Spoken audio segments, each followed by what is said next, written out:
안녕하세요. 인천 한노TV 조혜리 노무사입니다. 오늘은 연말에 특히 많이 문의 주시는 내용 중 하나인 연차휴가 사용 촉진 제도에 대해 말씀드리려 합니다.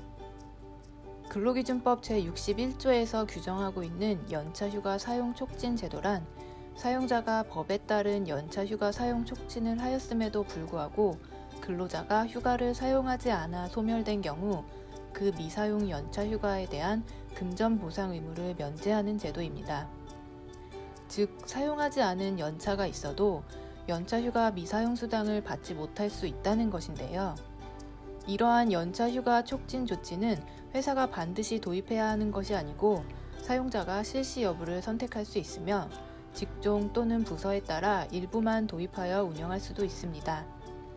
그러나 법에서 정한 촉진 절차를 제대로 지키지 않았을 경우에는 형식적으로 연차휴가 사용 촉진 제도를 운영하였다고 하여도 미사용 휴가에 대한 보상 의무가 면제되지 않습니다. 그럼 관련 법 규정을 토대로 먼저 1년 이상 근무한 근로자의 적법한 연차휴가 촉진 제도 방법을 한번 살펴보겠습니다.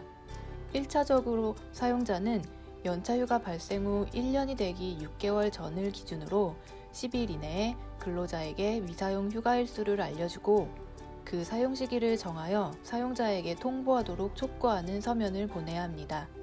2차적으로 위 1차 조치에도 불구하고 근로자가 촉구를 받은 때로부터 10일 이내에 사용하지 않은 휴가의 전부 또는 일부의 사용 시기를 정하여 통보하지 않는 경우 사용자는 연차휴가 발생 후 1년이 되는 즉 연차휴가를 사용할 수 있는 기간이 끝나기 2개월 전까지 사용자가 미사용 휴가의 사용 시기를 정하여 근로자에게 서면으로 통보해야 합니다. 아울러 법에서는 근로기간이 1년 미만 근로자에게 1개월 개근 시 주어지는 1일의 휴가에 대한 촉진 제도를 별도로 규정하고 있는데요. 1차적으로 사용자는 입사일로부터 1년의 근로기간이 끝나기 3개월 전부터 10일 이내에 근로자에게 미사용 휴가 일수를 알려주고 사용 시기를 정하여 통보하도록 서면으로 촉구하여야 합니다. 다만 서면 촉구한 후 발생한 휴가에 대해서는 1년의 근로기간이 끝나기 1개월 전부터 5일 이내에 촉구합니다. 2차적으로 위 1차 촉진에도 불구하고 근로자가 촉구를 받은 때로부터 10일 이내에 휴가의 사용 시기를 정하여 통보하지 않는 경우 사용자는 입사일로부터 1년이 되기 1개월 전까지 근로자의 미사용 휴가 사용 시기를 정하여 통보하여야 합니다.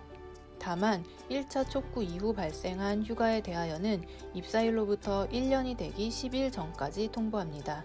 만약 사용자가 이러한 조치를 하였음에도 불구하고 근로자가 휴가를 사용하지 않아 연차휴가를 사용할 수 있는 기간이 경과하여 연차휴가가 소멸된 경우에는 사용자는 연차휴가 미사용 수당을 지급할 의무가 없게 되는 것입니다.